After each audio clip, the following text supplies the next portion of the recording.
Nós estamos aqui já no 11º estudo dos nossos artigos de fé. A igreja tem os seus artigos de fé como base de sua caminhada. E hoje nós vamos tratar acerca da perseverança dos santos. Uma das principais doutrinas da graça é a perseverança dos santos, isto é, a peregrinação dos salvos no caminho da santificação. Sabe-se que alguém foi nascido de novo porque este persevera na via da santidade. Se a vida dada ao crente for eterna, e é isso que a gente crê, a sua perseverança será resultado desta vida definitiva e perene que lhe foi concedida. O povo de Israel tem 15 salmos, que são chamados os salmos dos degraus, os salmos da peregrinação. É o Salmo 120 ao Salmo 134. Eles representam a subida do povo de Israel que vinha para Jerusalém. E eles andavam, subia o primeiro degrau e cantava o salmo. Aí ele subia o segundo degrau e cantava os salmos.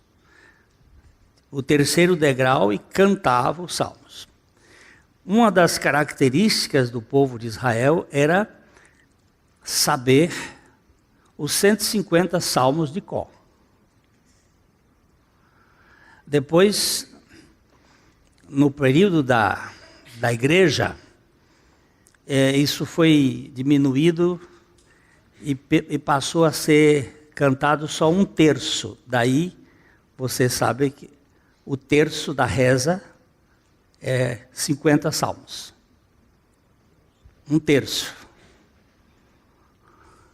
Mas eles cantavam os salmos da peregrinação para poder subir e ir caminhando. E nós temos uma peregrinação, não para Jerusalém, cidade de Israel, mas para a Jerusalém celestial.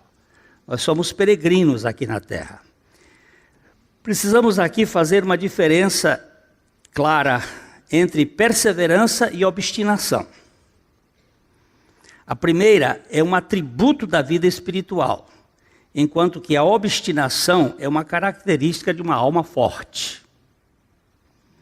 A perseverança se baseia na convicção de fatos espirituais, bem como na consagração do crente ao Senhor. A obstinação tece sua teia na tenacidade das ideias humanas, ou ainda no fanatismo religioso. Perseverança é certeza, obstinação é teimosia. São duas coisas diferentes. Uma é espiritual, a outra é alma. A alma tem o seu contorno, a emoção, a gente vai. A alma é teimosa. Não. A perseverança não é uma realidade da alma. A perseverança é uma realidade espiritual. É aquele que vai em frente, olhando para Jerusalém.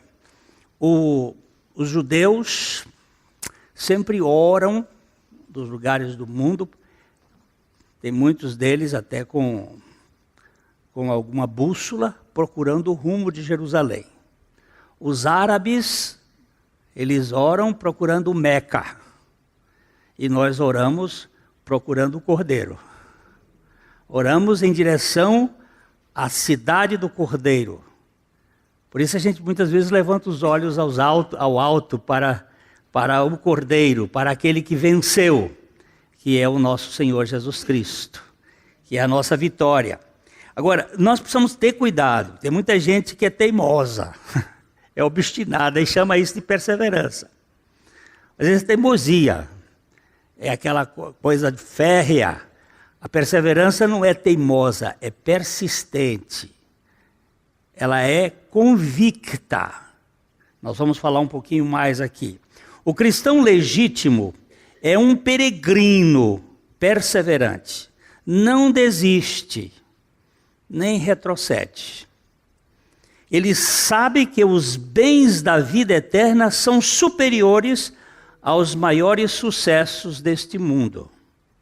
Porque foi salvo em seu espírito, sua caminhada tem em vista agora a salvação da sua alma. Vamos ler juntos Lucas 21, 19. É na vossa perseverança que ganhareis a vossa alma. Nós temos que guardar bem isto. Eu fui salvo, eu estou sendo salvo e eu serei salvo. Repetir nunca é demais. Eu fui salvo no meu espírito. Já nenhuma condenação há para os que estão em Cristo Jesus. Eu fui salvo da condenação do pecado. Eu estou sendo salvo do poder do pecado na minha alma. Da condenação, já assunto encerrado. Do poder do pecado na minha alma, eu estou sendo salvo. É um processo. E eu serei salvo da presença do pecado no meu corpo quando eu receber um novo envelope, um corpo glorificado, um corpo novo na presença do Senhor. Aí se completa os 3 tempos da salvação. A salvação é como um jogo de basquete. O jogo de basquete é em 3 tempos. Primeiro tempo, segundo tempo, terceiro tempo. No primeiro tempo ganhou o Senhor, deu vitória total. No segundo tempo o Senhor está ganhando, dá vitória. No terceiro tempo o Senhor ganha tudo. E nós somos mais do que vencedores por meio daquele que nos amou. Então, é uma realidade permanente de salvação. O cristão, o apóstolo Paulo tinha consciência desse processo quando disse: combati o bom combate, completei a carreira e guardei a fé. 2 Timóteo 4, 7. As mães dizem aos seus filhos pequenos na corrida: se você cair, não desista. Levante-se e vá em frente. Vá em frente. A vida cristã é isto aqui.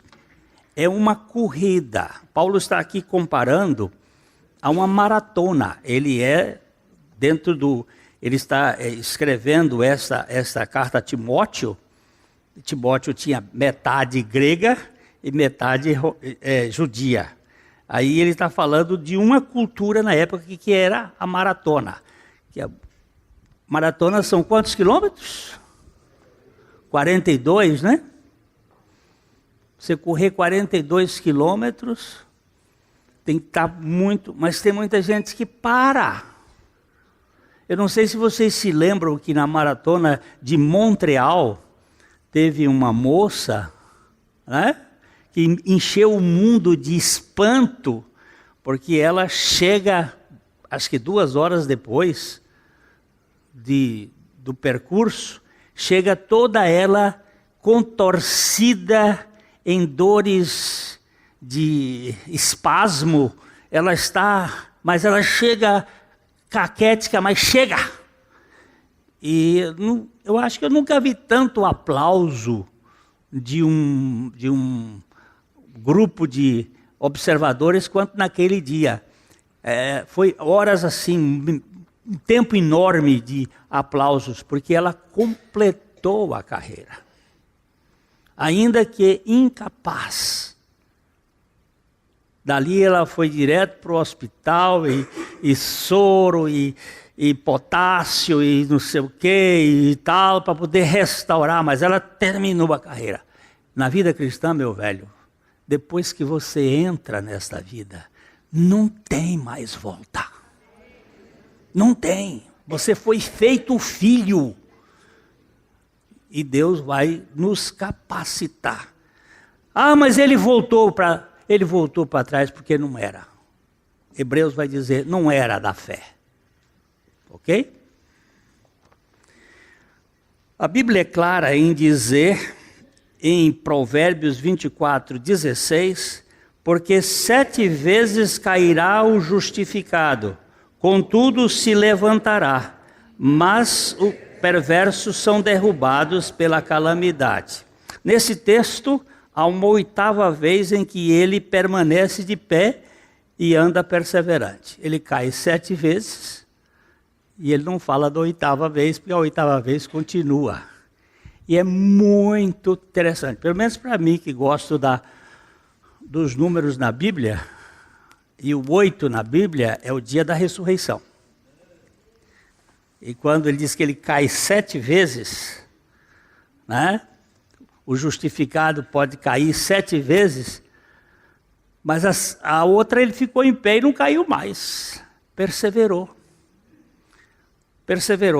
Mas os perversos são derrubados na calamidade. Esses ficam. O apóstolo João se apresenta assim, em Apocalipse 1:9. Eu, João, irmão vosso e companheiro na tribulação, no reino e na perseverança em Jesus. Achei-me na ilha chamada Patmos, por causa da palavra de Deus e do testemunho de Jesus. Olha aqui, que coisa mais preciosa. Eu sou irmão vosso, sou irmão na tribulação, sou irmão no reino e sou irmão na perseverança em Jesus. Vai em frente. A minha perseverança está em Jesus. Quando Paulo diz, olha, eu combati o bom combate, eu completei a carreira e eu guardei a fé, é isso aí. Eu vou em frente. Às vezes a gente pode ficar aí no meio avariado, mas a gente vai em frente.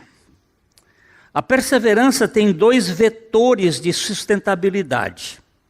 A fidelidade de Deus, que tendo começado boa obra na vida dos seus filhos, vai terminá-la, e a consagração dos seus filhos ao amor do Pai, sabendo, como disse Alexandre McLaren, que a raiz de toda constância está na consagração a Deus.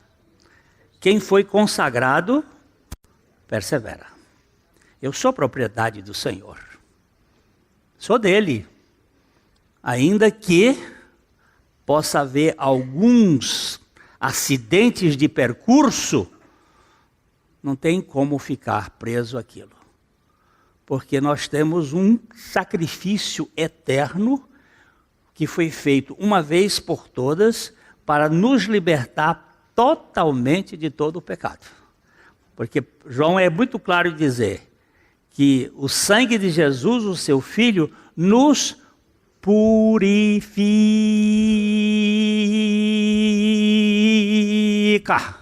de todo o pecado. Ele continua purificando. Ele é purificador, ele é permanente. Primeiro parágrafo do nosso artigo de fé. Cremos que só são crentes verdadeiros aqueles que perseveram até o fim. Cremos que só são crentes verdadeiros aqueles que perseveram até o fim. Ou seja, se não forem regenerados pela graça, jamais serão perseverantes. Ou ainda, apenas perseveram os que forem crentes em Cristo Jesus. Ok? Tem alguma dúvida? Não. Então leiamos João 8, 31, 32. Diz, se Jesus aos judeus que haviam crido nele, se vós permanecerdes na minha palavra, verdadeiramente sois meus discípulos e conhecereis a verdade, e a verdade vos libertará.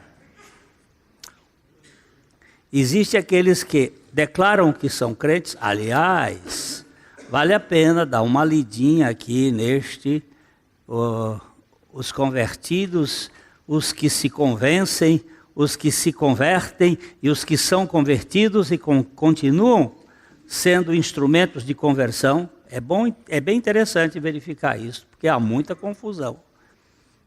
Ok? O Pai Celestial não faz abortos na terra ou descarta os seus filhos eleitos, nem estes o abandonam. Nós lemos em Hebreus 10, 39. Nós, porém, não somos dos que retroagem para a perdição, somos, entretanto, da fé para a conservação da alma.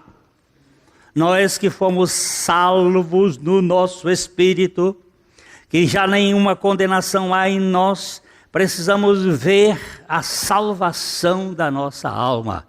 E nós não somos dos que retrocedem ou retroagem para a perdição. Somos dos que conservam, que perseveram. A conservação da alma ou a manutenção da alma sendo salva é um processo dinâmico e evolutivo da graça de Deus, patrocinando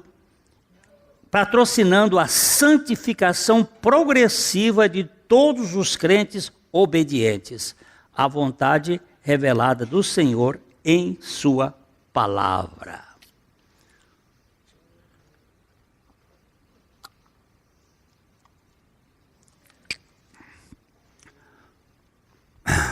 Eu mandei um cânticozinho, já foi gravado há muito tempo, para os grupos aí, sobre a frequência na igreja. Porque elas cantam com muito bom humor, aquela musiquinha sobre... Tem muita gente que acha que eu não vou à igreja porque está frio. Eu não vou à igreja porque está calor. Eu não vou à igreja porque... Aí começa a inventar 1001 desculpas. A igreja não salva, mas a igreja é a reunião dos salvos. Ela não tem poder salvador, mas ela tem poder de desenvolver a cura da alma. Na comunhão, no relacionamento, nas orações, nos abraços, na interação, em estar junto. As pessoas, quando vão ficando mais velhas e vão ficando mais solitárias, elas vão tendo mais carência de ter alguém perto delas, nem que seja só uma conversinha. O sujeito não foi feito para ser isolado. Nós temos necessidade. Vamos dar só...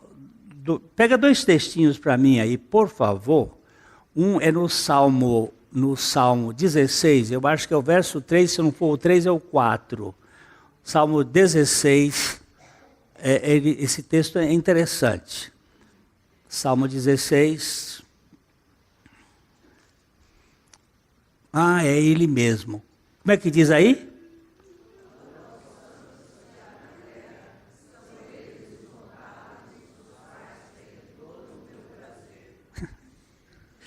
Prestou atenção nesse texto? Quanto ao quê? Aos santos que há na terra. São eles... Quem são os notáveis?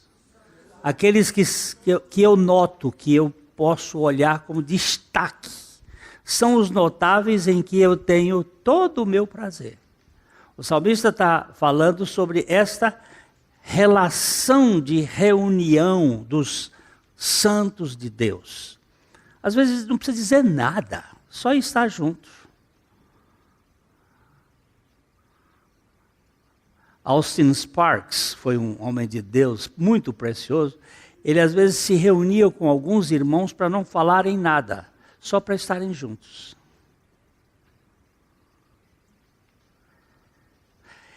Nós perdemos uma das características que é a comunhão sem palavras. Às vezes fala demais e cansa. Mas a comunhão só de estar aqui.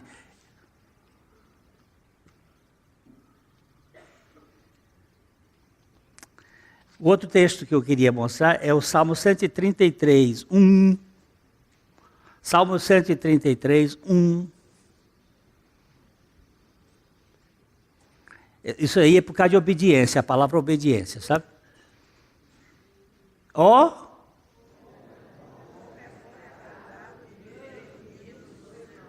Se você for olhar no original, é estarem juntos os irmãos.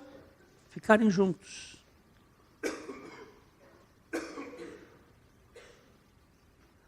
Quando você está sozinho, o frio é maior. Quando estão dois, aquece. Quando estão três, o aquecimento é melhor.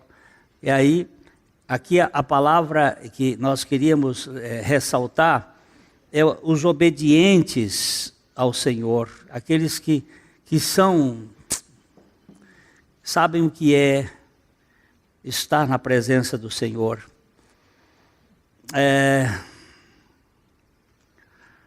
A perseverança dos santos é um sinal legítimo de autêntica salvação.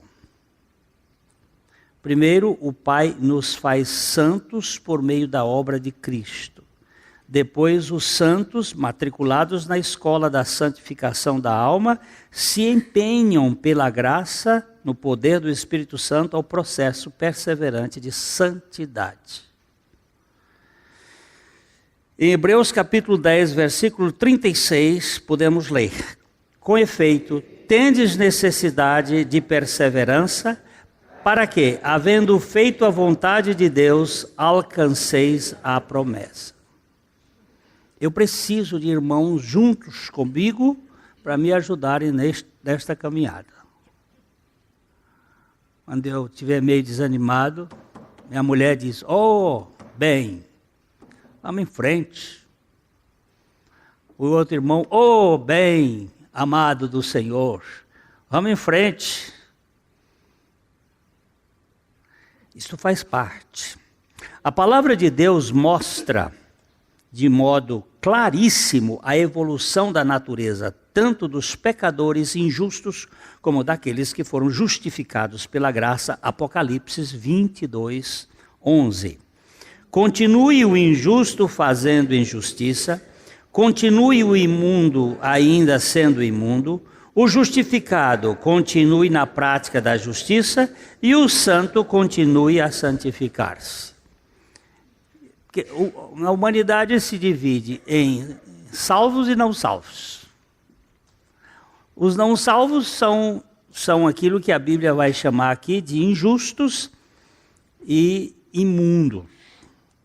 Tem perseverança na imundícia. O mundo vai cada vez mais sendo mais imundo. Não pense que vai melhorar a imundície do mundo, não, porque é cada vez mais. Agora, o justificado, que algumas Bíblias usam traduz a palavra justo, e eu prefiro a palavra justificado, uma vez que a Bíblia mesmo diz que não há justo nem sequer um, mas nós fomos justificados em Cristo Jesus. Então os justificados vão crescer em justiça e os santos vão crescer em santidade. Artigo 2. Que o seu apego constante a Cristo é um indício certo de que os distingue dos crentes superficiais ou apenas confessionais. Aquele que faz uma confissão, mas não tem convicção. Muitos crentes na igreja têm nome de que vive, mas estão mortos. Profetizam, fazem sinais, expulsam demônios em nome de Jesus, mas o Senhor diz que nunca os conheceu. Estão na igreja, são participantes das atividades, mas Cristo não vive neles como Senhor e Salvador. É embuste puro. Agora, eu não tenho que julgar isto. Eu não tenho que saber quem é joio e quem é trigo. Isso aí não é tarefa de nenhum de nós. Esse aqui é joio, esse aqui é trigo. Esse assunto me intriga, mas eu não sei. Não sei como é que você vai descobrir esse assunto. Eu não sei. Até hoje não consigo saber. O que eu sei é em quem tenho crido e estou bem certo de que Ele é poderoso para guardar o meu depósito até o dia final. Mais nada. Não vou mexer no assunto que Deus disse que não era para tocar, que os santos anjos de Deus no dia final vai saber distinguir e botar fogo no joio e botar o trigo no celeiro para ser usado para a glória de Deus.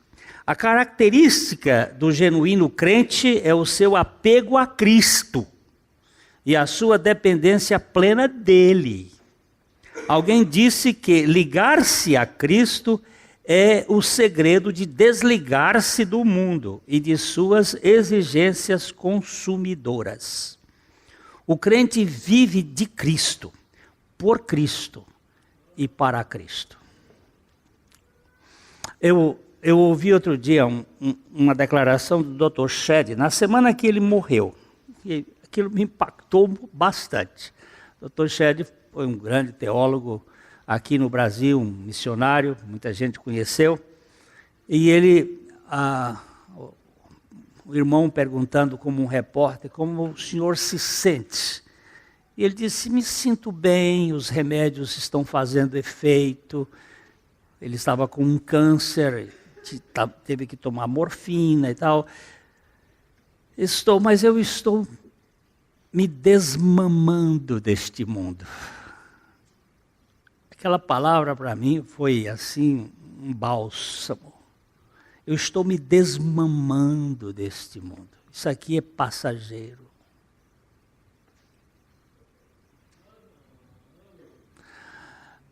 Quando você mama em Cristo, você desmama das coisas deste mundo.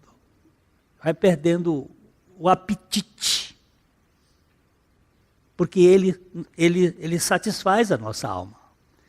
E é isso que faz a persistência, a peregrinação continuar. O apóstolo João, falando de alguns gnósticos que fizeram parte da igreja e que depois saíram, ele disse em 1 João capítulo 2, verso 19, eles saíram do nosso meio, entretanto não eram dos nossos, porque se tivessem sido dos nossos, teriam permanecido conosco. Todavia eles se foram para que ficasse manifesto que nenhum deles é dos nossos. Eu estou gravando, então eu tenho que fazer a leitura direito por causa da gravação. Depois eles cortam lá. Mas aqui é o seguinte. Gnóstico foi um grupo que crê no conhecimento e na evolução do conhecimento. Eles se alimentam da árvore do conhecimento do bem e do mal e não da árvore da vida. E são pensadores, misturaram e eles entraram na igreja. É a teologia do conhecimento, não do relacionamento. E aí eles começaram a fazer uma série de coisas lá dentro e depois João disse que eles saíram, porque eles não eram dos nossos, porque se eles fossem dos nossos, eles teriam permanecido. Eu estou querendo lembrar o nome do cara, de um que fez parte da igreja de Éfeso, com João, e um dia diz Policarpo. Policarpo foi discípulo de João, e que ficou na igreja depois que João morreu, na igreja de Éfeso. E eles foram numa casa de banho. Os turcos, os gregos, tinham muitas casas de banho, casas de termais. Eles gostavam de fazer massagem. E João, o apóstolo, foi junto. Eu fiquei meio escandalizado quando eu li aquilo a primeira vez. Cerinto, O cara chamava Cerinto.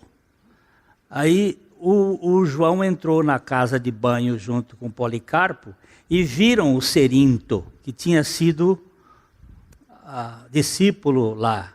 Aí João disse assim, isso está registrado pelo Policarpo, não está na Bíblia não, por favor. Policarpo foi um homem que morreu queimado por ordem de César. E ele diz assim, João, para Policarpo, vamos embora que o diabo entrou na nossa sala. O diabo é o que causa divisão. Se fosse dos nossos, teriam permanecido. Muito precioso. Quem é do Senhor, o que faz? Persevera. Quem depende do Senhor, jamais desiste. Aquele que espera pelo Senhor, nunca perde o alvo. De fato, não há desertores na casa de Abba, pois ainda que os filhos pródigos saiam por um tempo da casa, eles retornarão atraídos pelo amor do Pai. Nenhuma pausa pode anular a harmonia da composição, nem ofuscar a beleza sinfônica da apresentação. Deus sempre financia o retorno dos distraídos. É uma coisa muito preciosa. Deus tem ele toca. O filho pródigo foi embora. Foi? Para ele foi. Ele disse, eu vou me embora da casa do meu pai. Mas o pai nunca deixou o filho. E o pai foi junto nos atos de bondade, de generosidade que ele fez em dar ao filho aquilo que o filho não tinha direito. Toma. Quando o filho fracassou, o que foi que ele se lembrou? Da casa do pai. Do que ele se lembrou da casa do pai? Que lá na casa do pai, até os empregados de terceira categoria comiam pão quente. Ele lembrou que o pai dele era muito bondoso. E quando ele volta atraído pelo amor do pai, mas queria ainda pagar. Ele ainda queria compensar. Sabe por quê? Ele disse assim, trata-me como um dos teus trabalhadores, que eu vou pagar aquilo que... Eu só quero ter comida. No lugar da comida. Eu quero ter comida, mas eu quero pagar. Que é uma desgraça na vida de certas pessoas achando que o trabalho dele vai compensar a sua salvação. Não, senhor. E nós renunciamos tudo deste mundo, porque tudo deste mundo é provisório por aquilo que é eterno. Eu estou renunciando nada por tudo. Eu estou renunciando uma coisa perecível por aquilo que é eterno e permanente. Este mundo velho vai acabar no fogo. E eu vou ficar com o quê? Com um reino eterno. E aí eu estou dizendo, eu tenho que pagar preço. Que deixa de ser besta. Pagar preço? Onde que você vai pagar preço? Eu estou orando muito, estou pagando o preço. Você tem o privilégio de orar e ainda mais. E dar o couro para ser batido e ter isso como motivo de alegria. Por quê? Porque nós estamos envolvidos com aquilo que é permanente. Um sapato velho, e eu falo sempre a mesma coisa. Eu renunciar a um sapato velho porque ganhei uma sapataria, qual é a virtude nenhuma de ter renunciado a esse sapato velho? Renunciei um Fusquinha 62 batendo biela depois de ter ganho uma BMW último tipo. Renúncia, meu velho. Vai me falar em renúncia aqui. Vai falar para outro. Eu dei minha vida pelo Evangelho. O que você fez, meu filho, para pregar o Evangelho? Eu dei minha vida. Você foi o privilégio de poder ser usado por Deus para pregar o Evangelho. E para de besteira. Para de querer chamar atenção, porque nós gostamos de chamar atenção para nos valorizar. Para o Senhor Jesus, em Lucas 9, 26, ninguém que tendo posto a mão no arado olha para trás é apto para o reino de Deus. 9:62. Lucas 9, 62. conhecer o suficiente de Cristo e depois viver pelo muque é completamente incompatível com a verdadeira filiação. Dizer-se um herdeiro de Deus e ainda apresentar o seu suor e os seus méritos para cobrir o custo da redenção é, no mínimo, desconsideração total para com o sacrifício de Cristo na cruz. Dá para entender ou não? Preciso mais explicar não. Está claro, né? Terceiro, que uma providência especial vela sobre o seu bem-estar. Ou seja, o mesmo Deus que chama, sustenta a perseverança dos seus filhos. O Senhor prometeu e afiançou permanecer sempre com seus discípulos. Mateus 28, 20, a parte B. Eis que estou convosco todos os dias até a consumação dos séculos. Ai, eu não tenho com que pagar essa conta, mas o que providenciou o mando está comigo. E Ele é o dono de todo o poder no céu e na terra. Então Ele vai sustentar. O escritor aos Hebreus foi também conclusivo nessa questão, em Hebreus capítulo 13, verso 5. Seja a vossa vida sem avareza, contentai-vos com as coisas que tendes, porque Ele tem dito, de maneira alguma te deixarei, nunca, jamais te abandonarei.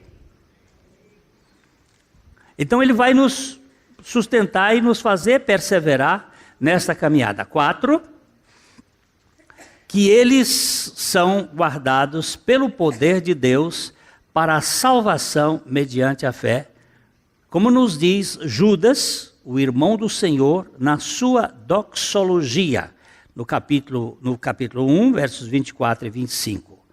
Ora, aquele que é poderoso para vos guardar de tropeços e para vos apresentar com exultação, imaculados, diante da sua glória, ao único Deus, nosso Salvador, mediante Jesus Cristo, Senhor nosso, glória, majestade, império e soberania, antes de todas as eras, e agora e por todos os séculos. Amém? Que coisa mais rica. Esse Judas ajudou-nos completamente a ação de Deus, porque ele diz assim, aquele que é poderoso para vos guardar de tropeços, para vos apresentar com exultação imaculados diante de sua glória. Ele pega o maltrapilho e coloca a roupa para apresentar a Ele. Nós nos apresentamos a Ele com a dignidade dEle, com a roupa da justiça de Cristo e não com a nossa. Então, o que a gente faz? Só adora e glorifica mediante Jesus Cristo, nosso Senhor nosso, glória, majestade, império e soberania, antes de todas as eras, e agora, e para sempre. De lá, no meio e no fim, é tudo dele, por ele e para ele. E aí ainda tem uns idiotas querendo pagar preço. Não sei o que a gente vai fazer, não. Logo no início da sua carta, Judas fala sobre esta segurança. Judas 1, 2 e 3, ele diz, Judas, servo de Jesus Cristo e irmão de Tiago, aos chamados, amados Deus Pai e guardados em Jesus Cristo, a misericórdia, a paz e o amor vos sejam multiplicados. Quem começou essa boa obra, Ele é capaz. Ele chama, nos ama e nos guarda. Então vou em frente. Mas está pesado, Senhor. Eu vou lançar o meu fardo sobre o Senhor. E ele diz assim, me dá o fardo, eu não sei onde eu vou botar esse fardo, mas eu vou pegar você para você não pegar o fardo outra vez. Lança o teu fardo sobre o Senhor e Ele te susterá. Engraçado que Ele não gruda com o fardo, Ele gruda comigo. Que é para eu não pegar o fardo outra vez. Porque a minha tendência é carregar fardo para chegar lá na frente e dizer assim, você está vendo o que a minha fé foi capaz de fazer? E eu vou chegar lá em cima, lá na frente, dizendo assim, você está vendo o que o Senhor foi capaz de fazer comigo?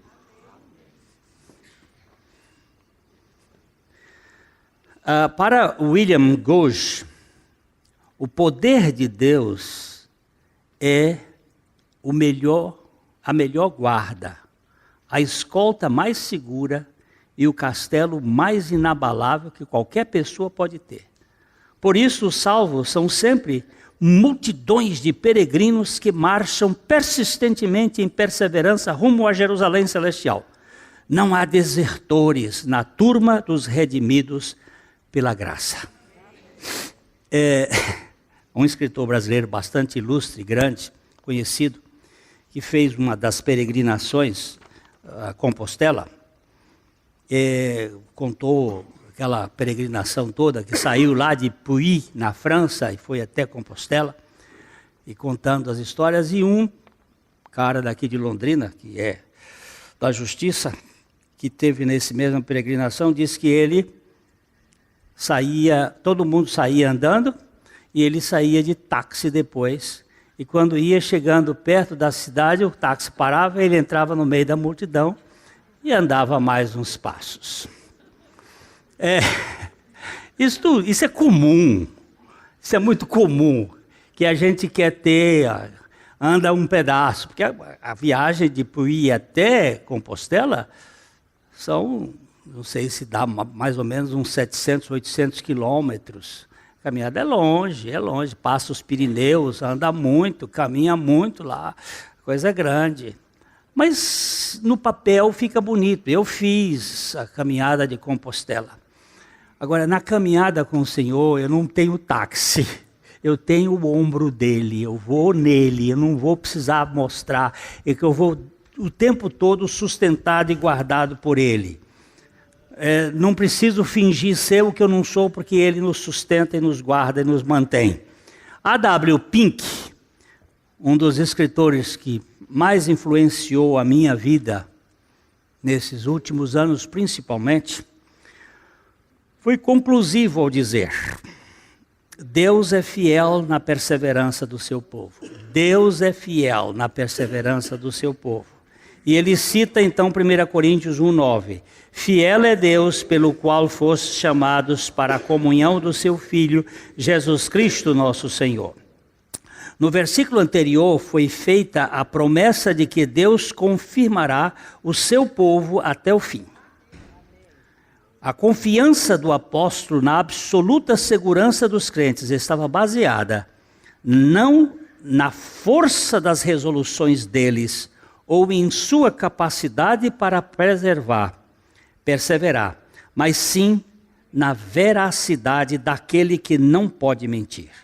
Visto que Deus prometeu ao seu filho um certo povo com a sua herança, como sua herança, livrá-lo do pecado e da condenação e fazê-lo participante da vida eterna na glória, é certo que ele não permitirá que nenhum dos pertencentes a este povo pereça.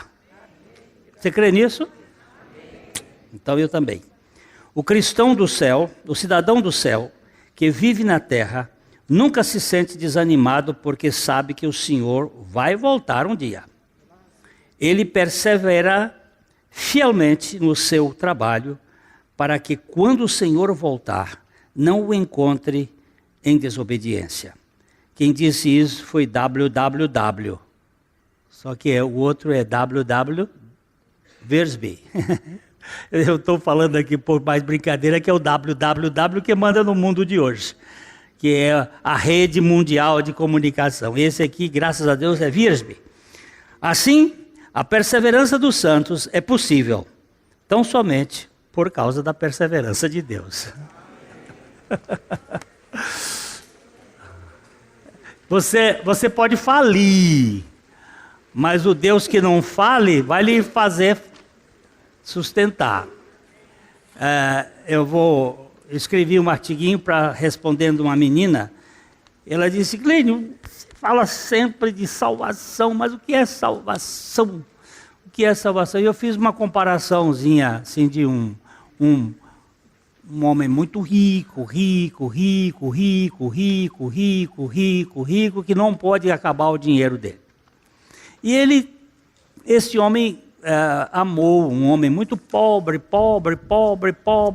que não tinha dinheiro para fazer nada. Mas ele amou. E aí disse para aquele pobre, olha, tudo que você precisar, eu te dou. Mas por quê? Porque eu amo. Aí o pobre começou a ficar fortezinho, porque ele tinha tudo que o rico tinha. Aí ele foi ficando taludo. E aí foi comprando umas coisas, aí um dia ele já estava meio forte, sim, já tinha uns negócios, e disse para o homem muito rico, e disse assim, agora eu vou viver por conta. Eu já tenho o suficiente e eu vou tocar meus negócios. E o rico disse para ele assim, tudo bem, pode tocar seus negócios. Eu não quero mais ter contato com você, eu quero viver, porque você sabe que o dia do benefício é a véspera da ingratidão. Não sabe?